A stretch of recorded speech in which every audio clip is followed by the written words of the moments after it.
गोमाता ब्रिगेडच्या अध्यक्षा तृप्ती देसाई सध्या आपल्यासोबत आहेत. आपण त्यांच्यासोबत चर्चा करूयात. सध्या खरं तर हार्वेस्टिंगचा विषय राज्यभरात मोठा चर्चेला जात होता.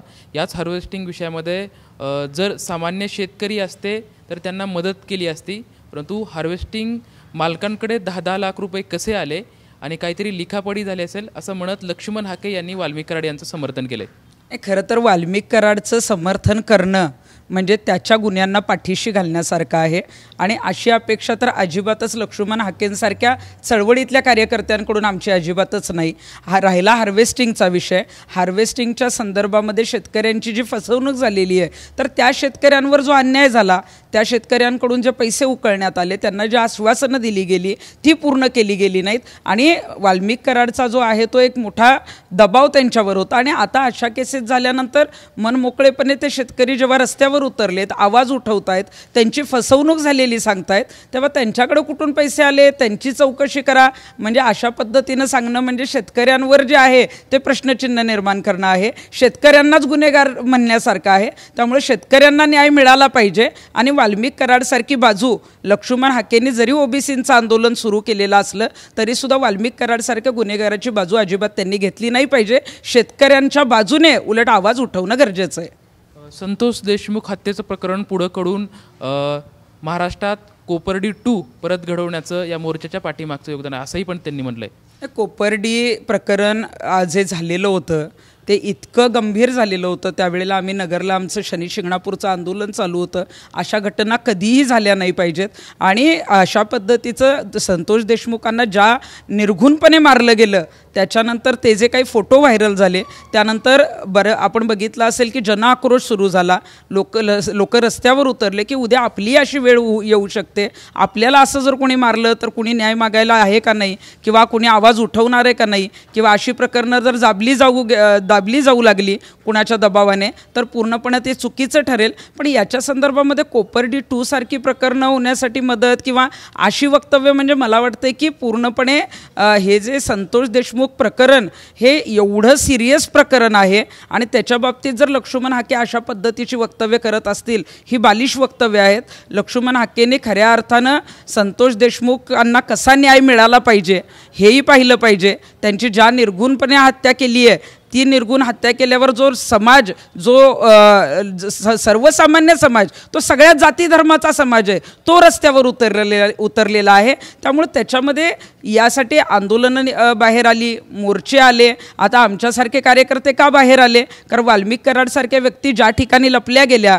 जे काही आध्यात्मिक स्थानं आहेत अशा ठिकाणी त्यांना वास्तव्य गेलं हे कुठंतरी लोकांना कळालं पाहिजे म्हणून आम्ही आवाज उठवला.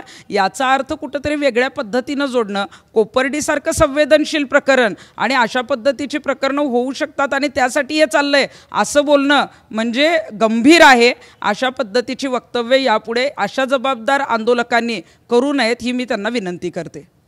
वाल्मिक कराड हा 15 डिसेंबर आणि 16 डिसेंबरला दिंडोरीच्या आश्रमात आलाच नाही अशी भूमिका किंवा असा दावा तिथले जे मठाधिपती आहेत अण्णासाहेब मोरे यांनी केला आहे. खरं तर वाल्मिक कराड हा 15 डिसेंबर आणि 16 डिसेंबरला हा आश्रमामध्ये मुक्कामालाच होता.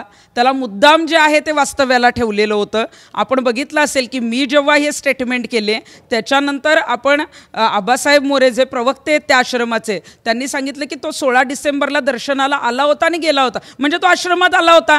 तो जर आश्रमात आलेला होता तर तो काय दर्शनाला येणार आहे का? हजारोंच्या गर्दीमध्ये असा फरार असलेला आरोपी, जिथं जनआक्रोश चालू आहे, लोकांना त्याचा चेहरा माहिती आहे, असा व्यक्ती जो आहे तो रांगेमध्ये दर्शन घेऊच शकत नाही. त्याला लोकांनीच पकडून दिलं असतं. त्यामुळे 16 डिसेंबरला जर तो आलेला होता तर CCTVमध्ये मला तर स्पष्टपणे सांगायचं आहे की तो 15 तारखेलाही आश्रमात मुक्कामाला होता, 16 तारखेलाही आश्रमात मुक्कामाला होता. आबासाहेब मोरे आणि त्यांची टीम खोटं सांगतीये. CIDकडे हे CCTV फुटेज आपण जे आहेत ते गेलेले आहेत. त्यांनी DVR जप्त केलेला आहे आणि मला वाटतं की तो मुक्कामाला किती दिवस होता काय होता ते कळेलच. परंतु माझी CIDच्या अधिकाऱ्यांनाही विनंती आहे की त्याला जर मुद्दाम तिथे जर आश्रय दिला गेला असेल तर ज्यांनी त्या मठाधिपती आणि त्यांच्या सहकार्यांनी आश्रय दिला त्यांनी या गुन्ह्यामध्ये त्याला मदत केल्यासारखी आहे. त्यामुळे त्यांच्यावरही चौकशी करून कारवाई होणं गरजेचं आहे. तिथले जे मठाधिपती आहेत अण्णासाहेब मोरे यांच्या विरोधात सुद्धा काही महिलांच्या तक्रारी आहेत.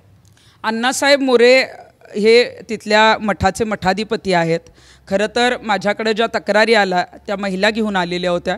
माझ्याकडे 3 महिलांच्या गंभीर स्वरूपाच्या तक्रारी आलेल्या आहेत, काही पुरावेसुद्धा आलेले आहेत. मला वाटतं की मठाच्या नावाखाली अशा पद्धतीनं ज्या भक्त महिला ज्या संकटात असतात, ज्या घरगुती अडचणी मठाधिपतींना सांगतात, त्यांच्या परिस्थितीचा गैरफायदा घेऊन त्यांचं शोषण करणं हे खूप गंभीर आहे आणि त्या संदर्भामध्ये लवकरच पुराव्यासहित जी आहे ती पत्रकार परिषद मी घेणार आहे. पुण्यामध्ये सुद्धा वाल्मिक कराड यांचं वास्तव्य होतं आणि त्यांना वास्तव्य करताना सुद्धा भाजपाच्या एका माजी नगरसेवकांनी त्यांना मदत केलेली होती अशी सध्या सूत्रांकडून माहिती मिळते. पुण्यामध्ये वाल्मिक कराड हा सरेंडर झालेला आहे, त्यामुळे निश्चितच त्याला कोणी ना कोणी मदत केली असेल, त्याची राहण्याची व्यवस्था केली असेल. जर याच्यामध्ये माजी नगरसेवक एखाद्या BJPचा नगरसेवक जर मदत करत असेल तर देवेंद्रजी आता तुम्हीच बघा, तुम्ही मुख्यमंत्री आहात, तुम्ही म्हणताय की कुणालाही पाठीशी घातलं जाणार नाही. जर अशा कुठल्या माजी नगरसेवकाने मदत केलेली असेल तर त्याची चौकशी करण्याचे आदेश द्या आणि तातडीनं त्यांनासुद्धा जी आहे ती चौकशी करून त्यांच्यावर कारवाई करण्यात यावी. याच्यामध्ये BJPचा नगरसेवक असेल किंवा कुणीही नेता असेल, यांना कुणीही गृहमंत्र्यांनी मुख्यमंत्र्यांनी पाठीशी घालू नये. संतोष देशमुख प्रकरणामध्ये राज्याचे मुख्यमंत्री गृहमंत्री असलेले देवेंद्र फडणवीस यांनी लक्ष देणं गरजेचं आहे. जे कोणी आरोपी आहेत त्यांना शिक्षा झाली पाहिजे, सजा झाली पाहिजे अशी भावना या ठिकाणी तृप्ती देसाई यांच्याकडून आपल्याला पाहायला मिळते. कॅमेरामॅन विशाल सोबत लक्ष्मण जाधव, TV9 मराठी, पुणे. दिशा कॉम्प्युटर इन्स्टिट्यूट घेऊन येत आहे कॉम्प्युटर प्रशिक्षणातील सगळ्यात मोठी discount offer, big discount days.